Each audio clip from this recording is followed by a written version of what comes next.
брат является режиссером. То есть это своего рода семейный бизнес, я так понимаю. The first question to David, he's the producer of the film and his brother is the director. I guess it's a kind of a family business. Yes, I guess I slipped into the business through my brother. Да, можно сказать, что я въехал в бизнес с помощью своего брата. Вот, собственно, в этом и заключался мой вопрос, как произошло вот это вот соединение, вы в бизнесе, а брат в режиссуре.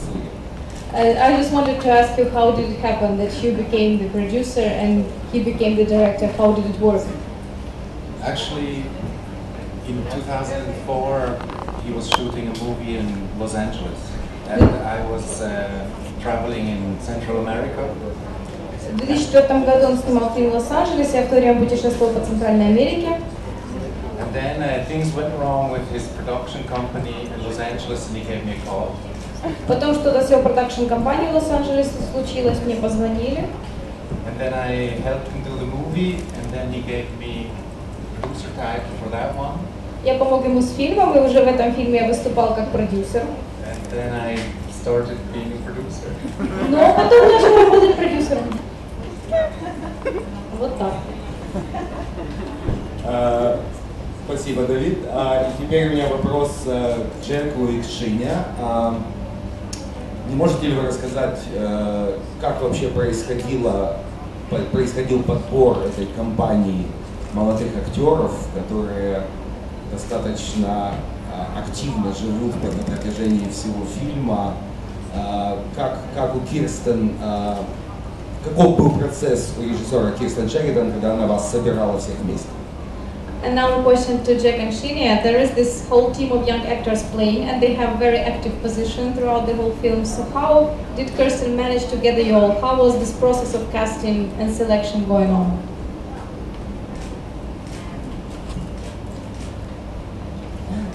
Basically, I was seen by a casting director.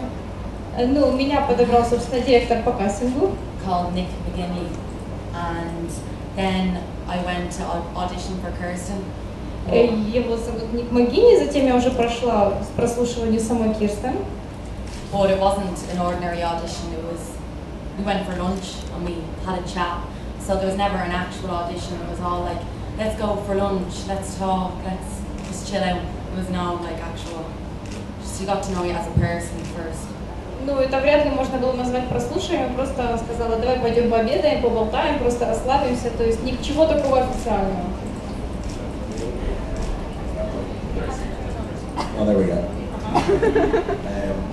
For me, also I went to an audition, like Shauna, but it was just one audition and that was out of the way. But for everybody else, the other people in the film, some of them were cast from, they were found at college courses, they were found at, just lots of different things. It wasn't necessarily actors, you know what I mean? It was people who were doing courses, who were working, whatever, and they kind of found everybody that way. They found everybody, just normal people.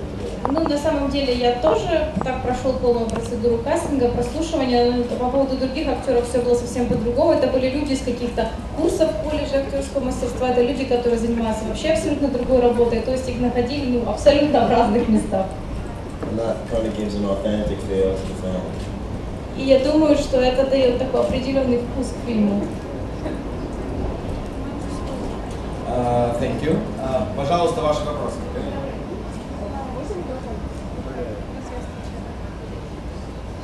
Не забывайте представляться. Здравствуйте, Оксана Маслова, портал Эль Украина. У меня 3 вопроса. Вопрос первый. То есть как ли вы легко относитесь в обычной жизни своей нормальной к средствам изменяющего сознания? То есть в фильме достаточно много этого всего употреблялось. Второй вопрос, есть ли у вас свои дети, то есть и какое к ним отношение? И третье, что это за ребенок, откуда он взялся на съемочной площадке, что с ним было дальше? Спасибо. Okay, so 3 questions. The first one, are you that easygoing about drugs in your normal life as you are in the film? The second,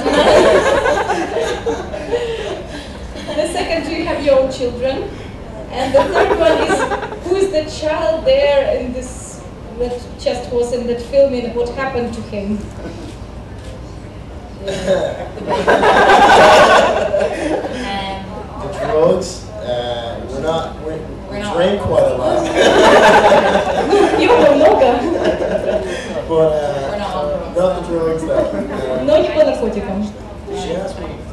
she ask us if we, did she ask if we have no children? No, I don't have any kids. I have a very small brother and sister, but I have no kids of my own. Нет, на самом деле детей у меня нет своих. Есть, хотя есть очень маленькие братья и сестры. And the baby's name was Zara, and I don't know, I'm still friends with her mom on Facebook, so I follow her all the time, I see pictures all the time, I'm kind of a little obsessed. Я знаю, что ребенка зовут Зара, и я подружилась с ее мамой на Фейсбуке, я все время смотрю, что она там пишет, она постоянно постит всякие фотографии, так что я в курсе, что у нее происходит. Like, we don't talk a lot on Facebook, but Мы много на Фейсбуке переписываемся. We actually had 2 babies on set. Вообще у нас было 2 ребенка. And we used one baby and the other baby was on standby the whole time. То есть у нас был 1 ребенок и 1 так в запасе. And the other baby was never used. И второго ребенка мы так и не задействовали ни в одной съемке. But how old was she when you were filming? only a week. Couple of weeks, yeah, really young baby. Да, во время съемок ей была всего неделя. We were all actually a little bit scared. It was kind of intense to have such a young baby on set. Yeah. And this is weeks after we've been, every day, all the drugs, all the drinking, going crazy the whole time, and all of a sudden there's this little baby in the middle of all of us, and nobody wants to touch it in case we break it. Я помню, что нам было всем очень страшно, потому что этот маленький ребенок, казалось, если мы к нему прикоснемся, то мы его сломаем. Это было через несколько недель съемок, когда мы там изображали все прожигание жизни, там алкоголь, наркотики, и тут появляется этот ребенок. Добрый день, Анна Кисловцева, радиогруппа Одесса ФМ. Когда смотришь фильм, все время ожидаешь какого-то всплеска насилия, жестокости, продолжения этого насилия, потому что, может быть, мы к этому привыкли по своей реальности, по своим подросткам. Что ваших подростков останавливает от этого насилия, от этой жестокости? И можно понять, насколько вы сейчас ощущаете себя 18-летними и понимаете психологию 17-летних людей. Простите, сколько вам лет, Зара? Спасибо. Okay, so the question is, when you're watching the film, you think that this violence will just actually burst out, but there is no violence and not that much cruelty in the film. It's maybe because we're used to our reality. And how do you, is it okay for you to play 17 and 18-year-olds? Do you understand their psychology? And sorry, personal question, but how old are you? Oh, how old? I'm 21. And I'm 20. 21 I'm 20. и 20. So when we shot the film, we were actually 17 or 18 or whatever. Поэтому, когда снимался фильм, нам как раз и было 17-18. It was pretty cool because it was my birthday on set, my character's birthday on set, and the baby's birthday as well. So it's pretty cool. Было классно, потому что как раз во время съемок был и мой день рождения, и день рождения моей героини, и ребеночек тоже только недавно родился. In terms of the violence and it's quite in a lot of ways it's quite a dark film, and I think you never see any real. Well, you do see some intense violence, but everything you're always expecting it. You're always expecting somebody to die. You're always expecting somebody to get beaten up or stabbed or whatever. But I think that's what that's what we want to get. Whatever you think is going to happen in the film, the exact opposite thing happens. In reality, like the group would have, we would have went further if we were allowed, but person's and turn on the test. Yeah. На самом деле я считаю, что фильм очень темный, потому что постоянно ожидаешь, что это насилие произойдет, то есть постоянно ожидание накапливается, затем происходит что-то абсолютно противоположное. Ну, фактически это как в жизни, как в нашей реальности. И я думаю, что именно этого мы хотели добиться, этого ощущения ожидания.